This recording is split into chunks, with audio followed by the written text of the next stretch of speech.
viajante do tempo, sou um cara valente com os pés no chão. E nessas idas e vindas da terra, sigo os conselhos do meu coração.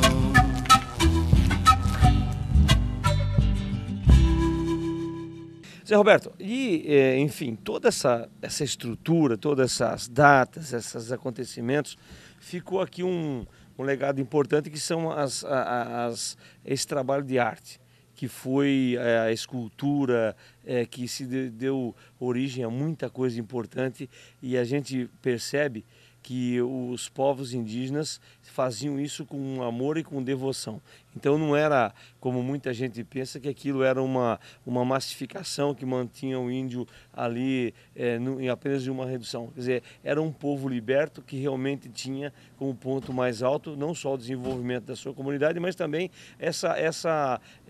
esse dom pela arte, instrumentos musicais, as esculturas, enfim, tudo isso. Queria que você falasse um pouquinho a respeito, e depois a segunda parte eu quero que você fale sobre a cruz missioneira, que é um ponto importante e as pessoas não têm muito conhecimento sobre isso. Bom, sobre a arte missioneira, acho que é muito importante entender que povo é esse, o povo Guarani. Eu tenho uma data, eu tenho uma história rapidinha. Em 1626, quando entra o primeiro jesuíta aqui onde é o Rio Grande do Sul, ele encontra o povo Guarani no Neolítico, na Idade da Pedra Polida, 1626. Ou seja, este ano agora faz 384 anos que o povo Guarani teve o primeiro contato com a Idade dos Metais. Os europeus, os teus parentes europeus, viveram os últimos do Neolítico na Europa há 13.800 e tantos anos da data de hoje. Daí você compreende a diferença dos povos. Por que não é um povo individualista? Por que é um povo coletivista? E você compreende também, por exemplo, as artes. O Guarani, ele já lidava com a pedra polida, né? Ele fazia os brinquedinhos dos índios guaranis, dos seus filhos, eram umas oncinhas, eram os lagartos, eram os peixinhos, eram as tartarugas, eram aqueles bichinhos que hoje eles produzem ainda, né? E que nós sabemos bem, eles vendem ali, né? E em todo o Brasil, eles repetem isso em todo o país, os guaranis, né? Ou seja, então já havia uma arte na música. Eles eram extraordinários de ouvido, porque os guaranis que não tinham bons ouvidos já tinham sido comidos pelas onças. Só chegaram naquelas datas onde os jesuítas chegaram aqui, aqueles excepcionalmente bons de ouvido. E para isso na música eles foram magníficos. E quando chega o barroco, na escultura, na música e nas diversos modelos do barroco, né? Obviamente esses guaranis para eles foi, digamos, uma espécie de ascensão espiritual. E por isso a compreensão, não pelo catolicismo, né, que muita gente acha, mas porque a arte casou como uma luva casou nas mãos deles, né? E esses índios obviamente viveram então a plenitude da arte, e de 1626 rapidamente eles deram um salto para do Neolítico, da Idade da Pedra Polida, para o melhor do que havia de educação e cultura na Europa. E como é que eles conseguiram fazer isso? E como o Brasil tem que aprender e o mundo tem que aprender com isso? Porque eles entraram no modelo de educação. E os jesuítas foram sábios nesse sentido. Trouxeram um modelo que era o modelo da academia, onde um mestre ensina para os aprendizes até que torna ele um mestre, e esse depois ensina para os seus aprendizes, que era o modelo de Florença, na Itália. Eu estive lá olhando isso, né? E esse modelo os jesuítas trouxeram para cá. Então aí vem a compreensão de como pela educação você tira um povo da pobreza, digamos assim, de um período anterior, e coloca ele num modelo posterior. Isso tem que servir para exemplo para nós hoje. Quanta gente pobre, eu sei que você conhece bem isso, em quantos lugares do Brasil poderia dar um salto imenso através do quê? Através da educação. E aqui nas missões a gente aprende a isso, né? Então, esta é a definição e o que aconteceu naquele período.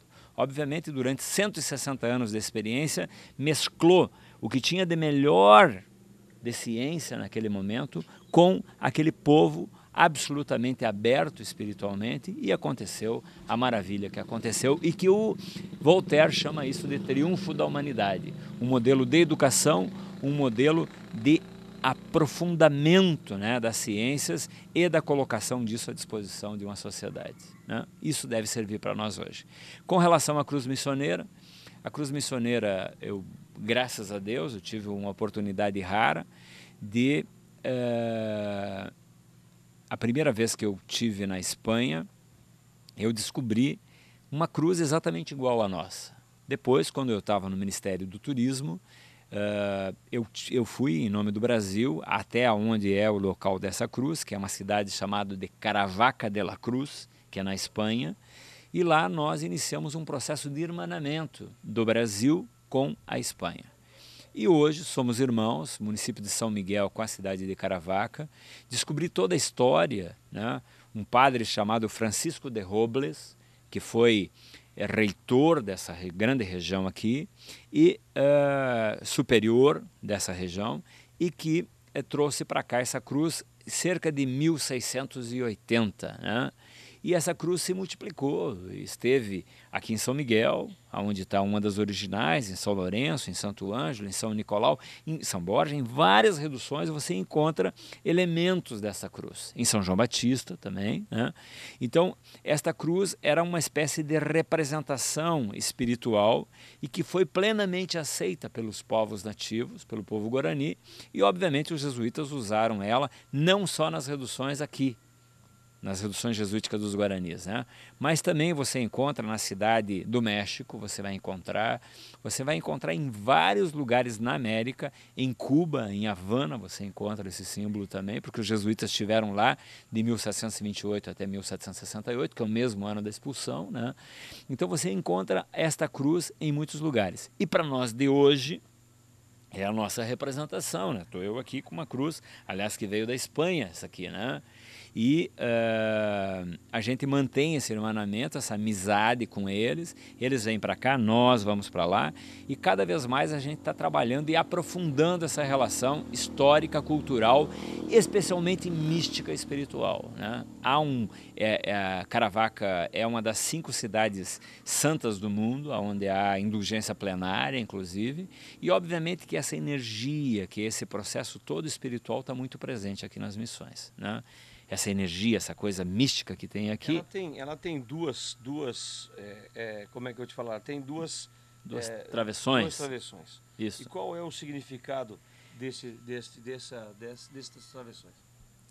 É uma espécie de dupla espiritualidade, né? Uma espécie de dupla crença, né? É uma espécie de símbolo de poder do cristianismo, aonde há uma espécie de dupla crença sobre essas questões. Então, nós aqui usamos, você vê que eu estou usando aqui, por exemplo, o Hortaça, você vê que está uma cruz também de pendurar, que está nele, e nós, assim, presenteamos aos nossos irmãos, aos nossos amigos. Já te dei há um ano passado uma. Eu tenho, né? O meu chapéu, isso. Sempre trago, desde a última vez que eu estive aqui. Isso. Eu passei a ser dos pontos de proteção e de referência e de respeito a este povo. Isso. E realmente faz a diferença na nossa história. Isso. Então, isso hoje nós usamos. Eu vou te dar mais uma hoje. Essa aqui é para... Você já tem uma, essa aqui é para a tua família, né? Então, é a nossa cruz. Ela foi chamada de muitos nomes, né? Cruz de Borgonha, naquele período da guerra. Depois foi chamado de Lorena, né? Mas a verdade é que nós chamamos ela de cruz missioneira, que é a cruz da nossa missão.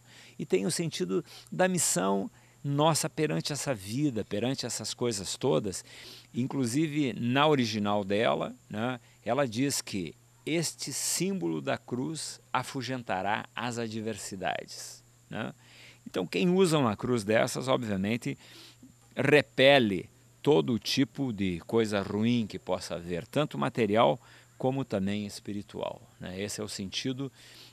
Lá na Espanha, lá onde é a origem dela, que é do ano 1238, lá eles, inclusive, ela é na região do Mediterrâneo, eles afugentam aquelas grandes tempestades, tal, né?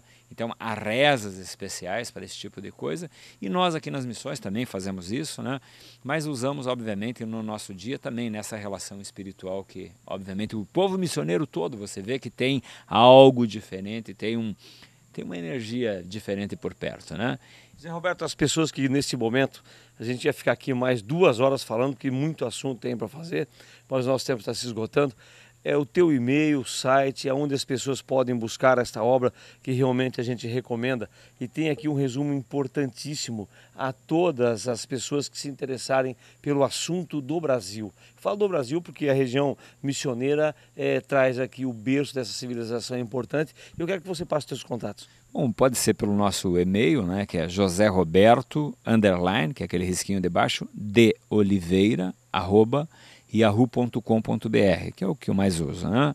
E os telefones nossos aqui é 55 9638 6360. E nós temos o site nosso aqui da pousada, que é www.pousadadasmissões.com.br. Também pode se comunicar com a gente através do site da Pousada das Missões, né? É isso aí, falei aqui com o José Roberto Oliveira, este pesquisador, este baluarte desta cultura importante que é a história das missões, trabalha muito por isso, tem um vasto conhecimento não só do turismo e desta maravilha aqui na região das missões, mas profundo conhecedor de outras partes do Brasil também, um palestrante de primeiríssima qualidade que realmente deixa aí você ter os contatos para levar também o Zé Roberto para passar essas informações a toda a sua região e a sua universidade, enfim, a sua cidade.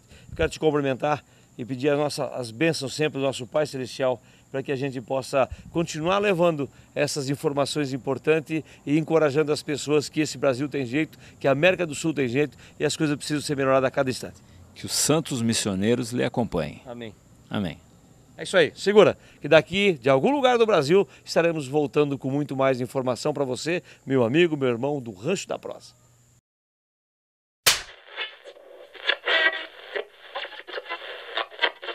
A natureza nos revela a cada dia, se faz presente a cada instante, noite e dia. E o amor, como ela nasce, não se cria. O vento sopra o verde nessa estrada quente. O tempo passa e nos mostra o seu presente. A vida é curta, disso eu sou consciente. Sou viajante do tempo, sou um cara valente com os pés no chão. E nessas idas e vindas da terra, sigo os conselhos do meu coração.